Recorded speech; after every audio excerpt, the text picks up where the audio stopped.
I saw Motley Crue on the second night of their residency here in Vegas.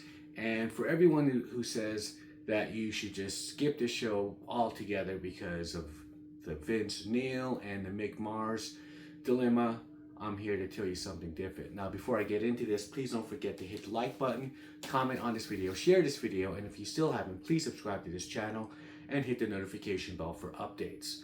Okay, so with that out of the way, yes, I did see the second night. I saw the second night of Motley Crue here at the Dolby Live Theater, and it was just them, an evening with Motley Crue. Well, they played for like approximately 88 minutes, okay, and they went through their first 5 albums, and they also played Primal Scream, which was a song from their compilation album, and a medley of rock and roll hits, because they are a rock and roll band paying homage to even rock and roll greats of the past. Now, Vince has undergone a stroke the day after Christmas of last year, and he's just been, and he's fully recovered to the point where he could, play a 88-minute set, and he's able to walk around, not as much, but however, he was bedridden because his whole left side of his body was unable to move. So he went from that position to a wheelchair to walker, cane, and now he's walking by himself. So give it up to him for that, because he said he's doing it for the fans. Now, I've never seen Motley Crue before, and I thought this was one of the best shows I have ever fucking seen. I was totally blown away from them. Now, rock and roll is not about perfection, but they have perfected being a great band by overcoming obstacles, as you have known Motley Crue has done in the past, and they could just still come in and bring it. I was amazed how great Tommy Lee is on the drums. He is a monster on the kit, and so the absence of Mick Mars, I got 2 things to say about that, because one, there was some talk that he wasn't that good near the end of his last tour when he was playing with them, and but I guess that begs to differ. However, I'm kind of biased on this whole Mick Mars John 5 argument, because I am a big John 5 fan, and if you listen to some of the things that he has done in the past, and why I think he's a great fit for this band, is that John 5, if you looked at the Carnival of Sins tour, and they have all the makeup on and the ghoulishness about them, and John 5, comes from, Rob Zombie's group, so I have some albums where he's on, so it's this one. He was on this album from Rob Zombie, and of course this one. But you know what? He is I would have to say, the whole package. Now, coming from the school of Rob Zombie, which is, he is a visual artist. I wouldn't really call his music, it's more like soundtrack music, and he's more into, comic books and that kind of thing, the movies and the videos, and so the horror films and all of that. And so he took from that John 5, and it really works well coming into Motley Crue, because, if you look at Motley Crue in the past, they've always had this kind of dark, or not dark, but certain eras, where they're dressing up, as whether it's demonic or supernatural kind of superheroes. In this one, whatever they are, you know what I mean? It's a good fit.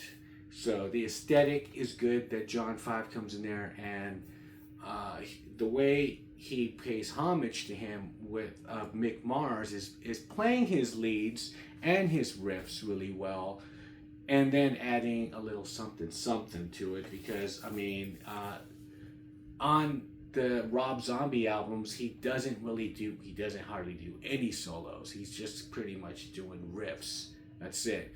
But this album here, you really hear him go off, and this guy's an amazing guitarist, and so they got the whole package with getting John 5 as the guitarist to step in for Mick Mars, and he kind of carried a lot of the time, the meantime, in between time. Like, he has an unaccompanied solo, so there's a lot of times between songs where they want to just go into the next song. I mean, there's costume changes, of course, and Vince is not always going to be on there. That sometimes it was sort of like the Scorpion singer. He would go backstage and kind of get a rest or something, but John 5 would be there, and he had this unaccompanied solo where he's kind of paying homage to all these bands or all these guitarists and whatnot, whether it's Eddie Van Halen, and then he would do some Jimmy Page, Black Dog, and then he would do Crazy Train by Randy Rhoads. And the whole band also did, other than just doing songs from the first 5 albums of Motley Crue, they would do a rock and roll part 2 medley, which they do Smoking in the Boys Room, which is from, of course, Theater of Pain, and Helter Skelter, which is from the Shout at the Devil. They did Fight for Your Right to Party, Anarchy in the UK, songs that Dave recorded as well, other songs, and so they just did a little medley of that, which was cool. Vince's voice was, it was great. It was, he had the 2 backup singers, the Nasty Habits, which would take up the slack, of course, for some of the higher notes. They would sing it, and so on certain songs, of course, he was more stronger than others, but it wasn't annoying. It wasn't to the point where it's just like unbearable, like Geddy Lee near the last 2 tours, the few tours. It was just like, I can't sit here and watch it. You know what I mean? It was just like bad. Not with Motley Crue, but you know what I mean? Rock and roll is not about perfection, but you know what? These guys have perfected being a rock and roll band, and just taking a lot of crap that's thrown at them, obstacles, and just prevailing, and just persevering. And this show was just like, to me, it was like one of the best shows I've seen in a long time. And this is not even the Motley Crue of back in the day, the heyday, but I was just like, wow, these guys are, they know how to just deliver. They don't look like a tired band like Guns N' Roses. They just fucking killed it. And they're the monster playing of Tommy Lee, and the songwriting, and the skills of the band working together is just like, it was powerful. And of course they had all the toys and everything like that.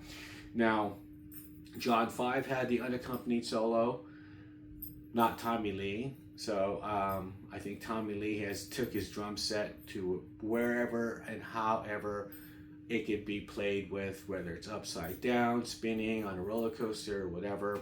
But so he didn't do any of that. But so I never got to see any of that. But I got to see this band play the greatest songs of their catalog, their hits, and their memorable songs from the first 5 albums. Awesome. I would have to say they are one of the 5 greatest rock and roll bands of California. Beach Boys being number 1, Eagles number 2, Van Halen being number 3, The Doors being number 4, or Jane's Addiction. But Motley Crue is there too. Motley Crue is definitely, after seeing this performance, I was totally blown away, and I am going to see it again because they're that good. It was that good. And you know what? Another thing about going to see Motley Crue right now, there's a lot of, we're going through a lot of difficult situations, and it's a troubled time right now, and just to get away from it and escape and go see a great rock show. They're not. They're doing their job of just, you know, escapism.